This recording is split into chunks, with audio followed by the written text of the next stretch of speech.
94 news HD से मैं हूं इकरा बुखारी।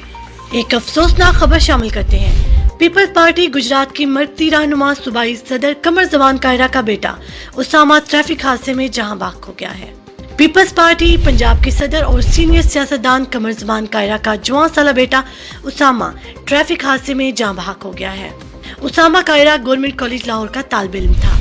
घर से चंद किलोमीटर के फासले पर कार बेकाबू होकर दरख्त से टकराकर हादसे का शिकार हो गई और उसामा कायरा मौका पर जाँ बहक हो गए।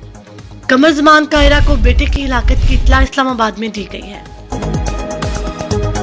ये कोई आपके लिए खबर लाए हैं, कोई बेटा एक किसका खबर आई है कि आपके बेटे का एक्सीडेंट